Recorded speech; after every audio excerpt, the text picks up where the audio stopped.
میں پوچھتا ہوں اس آدمی کو ضرورت کیا ہے ختم نبوت پر بات کرنے، جب امت مسلمہ کے متفقہ فیصلہ ہے کہ مرزائی کافر، اسمبلی نے بل پاس کر دیا کہ مرزائی ان کو اقلیت قرار دے دیا، اور جب سے وہ اقلیت بنے نہ ہم نے ان کی عبادت گاہ جلائی، نہ ہم نے ان کو قبروں سے نکالا، نہ ہم نے بس ٹھیک ہے جیسے عیسائی رہتے ہیں، یہودی سے کس ملک میں رہتے ہیں وہ بھی رہے، اقلیت بنتے رہے، کوئی پر تم انہیں کھینچ کھونچ کے کیوں قریب کرتے ہو؟ تمہارا کیا جڑانا ہے ان کے ساتھ؟ بتاؤ تو صحیح۔ ان لوگوں سے ان کو چاہیے اپنے منہ میں لگام ڈالیں، اور اگر نہیں ڈالیں گے پھر انشاءاللہ ڈالی جائے گی۔ تو وزیر قانون صاحب کو کیا مصیبت بنی ہوئی ہے نیا فتویٰ دینے کی؟ ہے کوئی شوق انہیں دینا چاہیے فتویٰ؟ کہتے نہیں مرزائیوں میں ہمارے درمیان تھوڑا ہی فرق ہے۔ مجھے یوں لگتا ہے کہ یہ جان بوجھ کر کوئی نہ کوئی ایسی شرارت کرتے ہیں جس سے لوگ اشتعال میں رہے، جان بوجھ۔ حلم، حوصلہ، صبر ذات کے بارے میں تو ہے، لیکن اگر کوئی رسول پاک کی بے ادبی کرے تو پھر حوصلے کی بات تو ہے ہی نہیں، پھر تو جہاد کی بات ہے۔ اور میں دیانتداری سے مسجد میں باوضو بیٹھ کر جمعے کے دن مشورہ دیتا ہوں حکومت کو اور وزیر قانون کو مشورہ دیتا ہوں کہ نہ فرعون کی حکومت ساری زندگی رہی، نہ نمرود رہا، نہ جاد بن یوسف رہا، نہ یزید رہا، اور یار درباری بن کے حکمرانوں کی چاپلوسی کرتے کرتے تم یہاں تک آ گئے ہو کہ اب نبی پاک کی عزت کو ہاتھ ڈالنا شروع کر دیا ہے۔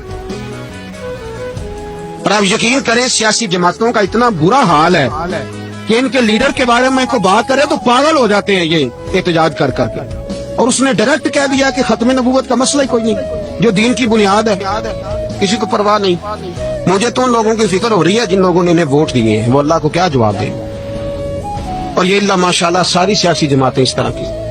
اور میرا وزیر قانون صاحب کو بھی مشورہ ہے کہ زندگی بڑی تھوڑی ہے، بڑی تھوڑی ہے، اللہ سب کو معاف کرتا ہے، اپنے رسول کے غداروں کو معاف نہیں کرتا۔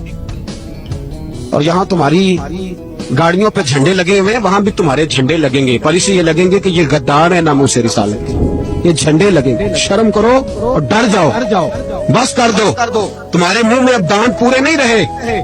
کوئی شوگر کا مریض ہے تو کوئی بلڈ پریشر کا، تو کوئی ہارٹ کا، تو کوئی کینسر کا۔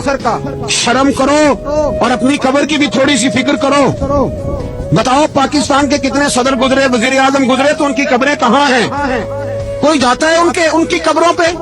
کسی کو خبر ہے؟ کیوں اپنے لیے جہنم کٹھی کرتے ہیں؟ سارا کچھ دنیا داری رہ گئی ہے، سارا کچھ صرف یہی رہ گیا۔ حضرت ابو بکر سردار تھے، حضرت عمر سردار تھے قبیلے، حضرت عثمان سردار تھے، انہوں نے سرداریوں کو ٹھوکر مار کے رسول اللہ کے قدموں میں بیٹھنا پسند کی، سرداریاں چھوڑ کے غلام بن گئے۔ تم سرداریاں بچانے کے لیے رسول اللہ کی غداری کرتے ہو، شرم نہیں آتی؟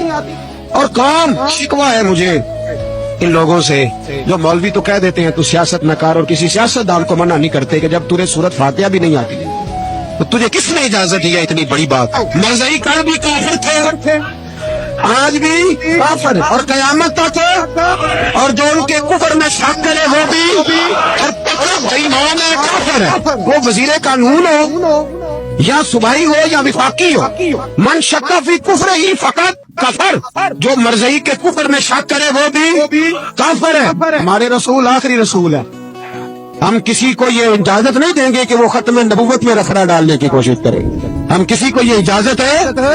اور تم نے قوم کو لوٹا، لوٹتے رہو، اب ایمان پہ ڈاکے تو نہ ڈالو۔ تمہیں دولت لوٹ کے پیٹ نہیں بھرا، اب ایمان لوٹنا شروع کر لیا۔ تمہارا فیکٹریاں لوٹ کر، قومی خزانہ لوٹ کر پیٹ نہیں بھرا، بھائی ماننا دین بیچ کر اپنی حکومتیں پکی کرو گے۔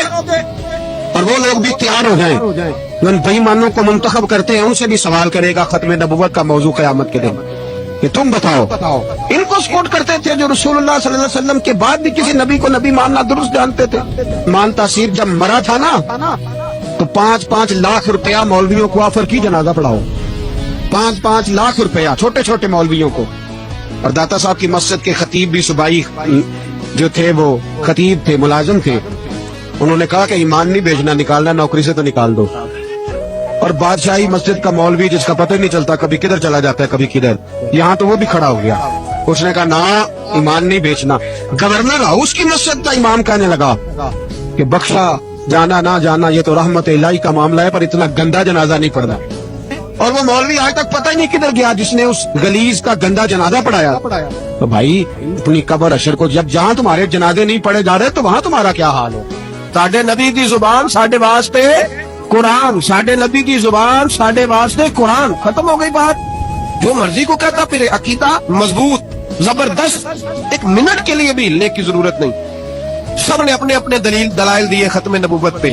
ضرورت ہی نہیں تھی. جب حضور کہہ گئے جو بن سکتے تھے ان کو نبی پاک کہہ گئے، جو بن سکتے تھے جن میں صلاحیتیں تھیں. حضور نے فرمایا علی تو میرے لیے اسی طرح ہے جس طرح موسیٰ کے لیے ہارون تھے. لیکن موسیٰ کے بھائی ہارون بھی نبی تھے، پر میرے بعد کوئی نبی ہو سکتا تو ہو اسی طرح جس طرح موسیٰ کے لیے ہارون، جن کے اندر خوبیاں پائی جاتی تھی. فرمایا ابو بکر میری ساری امت سے افضل ہے. افضل ہے پر نبی نہیں ہے. میرے رسول پاک نے فرمایا عمر فاروق میں وہ ساری خوبیاں پائی جاتی ہیں جو ایک نبی میں ہو. لو کان نبی بعد لکان عمر ابن خطاب. اگر کوئی میرے بعد نبی ہوتا تو خطاب کا بیٹا عمر ہو. جو ہو سکتے تھے جب وہ نہیں ہوئے تو کانا شانہ اٹھ کے آ گیا ہے ادھر قادیان کا رہنے والا، اور تو کہتا ہے نہیں مجھے مان لو. چلو پورا نہ مانو، ذلی مان لو، بروزی مان لو. حیا ہونی چاہیے. بڑے بڑے سیانے بندے ان کو آج تک پتہ ہی نہیں کہ یہ ذلیل کتنے ہیں، ان کے اندر خباثت کتنی پائی جاتی ہے. میرے رسول پاک امت کے لوگوں نے اپنے اپنے دلائل دیے، نبی پاک کی امت نے اپنے اپنے. حضرت میاں محمد بخش صاحب رحمت اللہ علیہ ختم نبوت پہ بات کرنے لگے تو انہوں نے انوکھی بات ہی کر دی. انوکھی بات. ایک شخص ان سے کہنے لگا چل کے دیکھو تو صحیح، ملے تو صحیح. آپ فرمانے لگے دفع کرو، جنہ اندر عشق ہے رچیا اونا نہیں بھج جانا، پاویں سونے ملن ہزارہ آسانی یار بٹونا. ہم نے دائیں بائیں دیکھنا ضرورت ہی نہیں. ہمارے رسول نے کوئی کمی چھوڑی نہیں. باقی آ رہے ہیں یہاں خیرات دینے. حضرت موسیٰ کہہ رہے ہیں اللہ اپنے آخری نبی کی امت میں شامل کر لے. تو ہمیں کیا ضرورت ہے پتہ بھی کرنے کی. اور سن لیں یہ یاد رکھے بات، امام اعظم ابو حنیفہ رحمۃ اللہ علیہ فرماتے ہیں اگر کسی بندے نے دعویٰ کیا کہ میں نبی ہوں،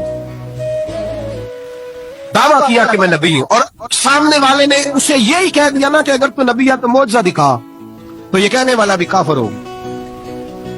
اس لیے کس نے تو دلیل مانگ لیا.